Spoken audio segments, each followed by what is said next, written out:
tenía tan diferente la vida en el Próximo Oriente? ¿Por qué la gente de la zona quiso expresar todas las cosas de forma matemática?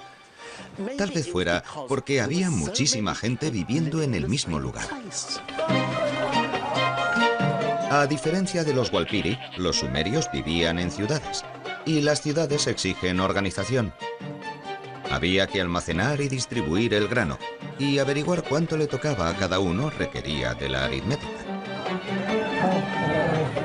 Por eso los sumerios convirtieron a uno en fichas en forma de cono.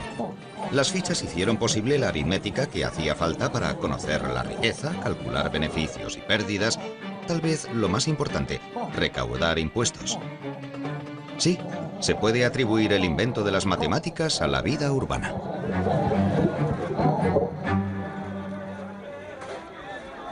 La habilidad de practicar la aritmética no fue lo único que los sumerios necesitaron en su vida urbana. También debían ser capaces de llevar un registro continuo de sus cálculos. Pero el caso es que la escritura no se había inventado aún, y parece que fueron los números las primeras cosas que se escribieron. Sucedió de la siguiente manera. Cantidades concretas de conos se guardaban en bolsas de arcillas que se sellaban para conservarlas a salvo. Una vez sellada la bolsa, ¿cómo podían acordarse de cuántos conos tenía cada una? Era un pequeño problema. Pero, un momento.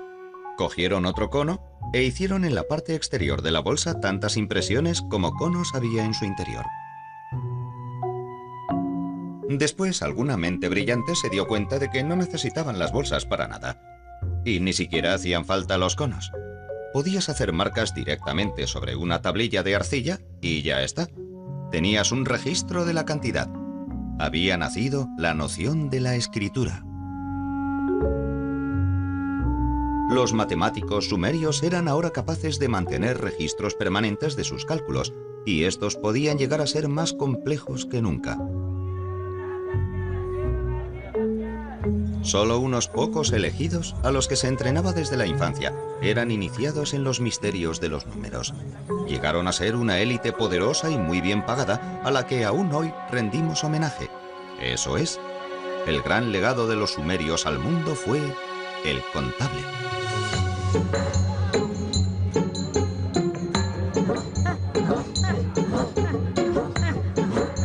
Uno era ahora disciplinado y estaba organizado como nunca lo había estado.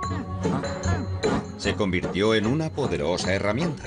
Podía ser utilizado para construir imperios, que es precisamente lo que le sucedió a Uno en su siguiente reencarnación.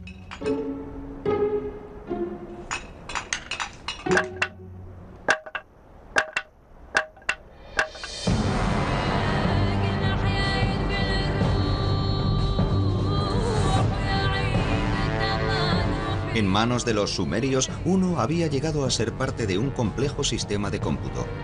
Los egipcios llevarían sus talentos mucho más allá. Además de andar muy lentamente, no sonreír y formar en línea, a los egipcios les encantaban las cosas grandes, los grandes edificios, las grandes estatuas y los grandes ejércitos. También llegaron a utilizar números realmente enormes. Y la forma en que los escribían nos proporciona una reflexión fascinante de la jerarquía de la sociedad egipcia. Primero estaban los números de los trabajos y tareas cotidianas. 1 era una simple línea sin adorno alguno. 10 era una cuerda. Y 100 un rollo de cuerda. Todos humildes números del trabajo diario. Pero a continuación venían los números de los aristócratas, números para impresionar. 1000 se representaba con un loto, que es el símbolo del placer. 10.000 era un dedo autoritario. Y por fin llegaba el número de los faraones, aquel con el que los sumerios ni siquiera llegaron a soñar. 1.000.000, el tipo de número que solamente un faraón podía necesitar para contar a sus prisioneros.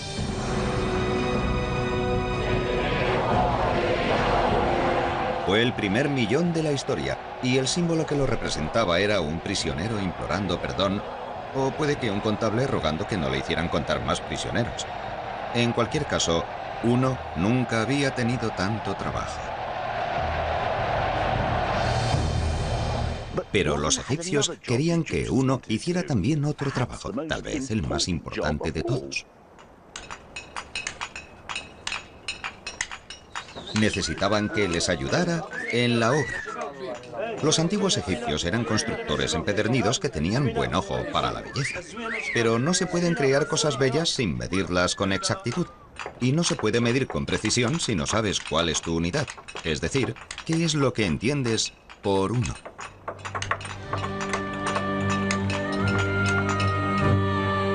Tratando de resolver este problema, los egipcios harían algo que nadie había hecho antes. Definieron su propia versión de uno. Y la basaron en la longitud del brazo de un hombre contada del codo a la punta de los dedos, más la anchura de la palma.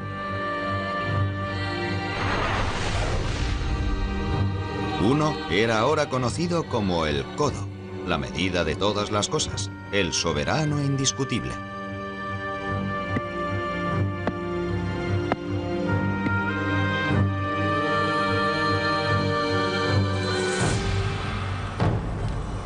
Estos unos oficiales, las barras maestras de un codo, eran tan importantes que se guardaban celosamente en el templo. Se hacían copias de ellas y se distribuían para que a lo largo de todo el imperio, fuera cual fuera la edificación, todos supieran lo que querían decir con uno. Y con esta simple barra de medida, los egipcios pudieron completar sus vastos proyectos arquitectónicos con asombrosa precisión. Si uno no se habría convertido en el codo, algunas de las maravillas del mundo habrían sido, bueno, menos maravillosas.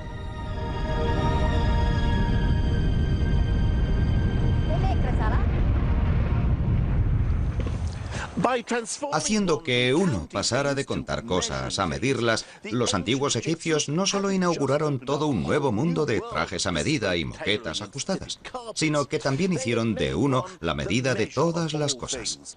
Uno se había convertido en soberano, pero su destino iba a ser aún más especial. Se iba a convertir en la esencia del universo.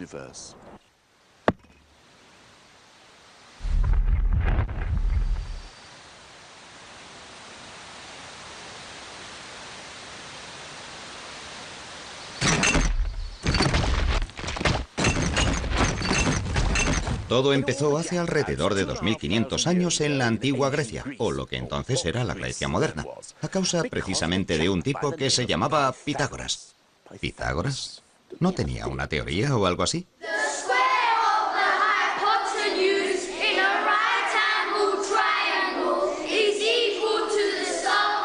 Eso es el teorema de Pitágoras. Un poco aburrido, yo nunca lo entendí. Well, actually, I think that Pythagoras was a pretty interesting bloke. ¿Ah, sí? He had a school in which all his pupils had to give up their worldly possessions, eat only vegetables and swear never to touch beans. ¿Cómo se explica eso? Pythagoras believed that when you fart, a bit of your soul escapes. Es asombroso qué cosas se aprenden hoy en la escuela. Es verdad que Pitágoras era un poco, bueno, raro, por decirlo de alguna manera suave. Estudió en Egipto y en el Próximo Oriente, y cuando volvió a casa abrió su escuela vegetariana de matemáticas. Aquí se dedicó completamente a explorar las maravillas y misterios contenidos en los números. Pitágoras fue el primer hombre que distinguió los números pares e impares y les dio sexos. Mientras el 1 era macho, el 2 era hembra, y así sucesivamente. También tenía afición a los números enteros, que eran grupos de unos. Advirtió que ciertos números enteros crean formas agradables. 3 hace un triángulo, 4 un cuadrado. 1 más 2 más 3 más 4 hacen 10, que forma un triángulo mágico. Pitágoras estaba también convencido de que 1 contribuiría al fin a explicar una de las cuestiones filosóficas fundamentales de la época.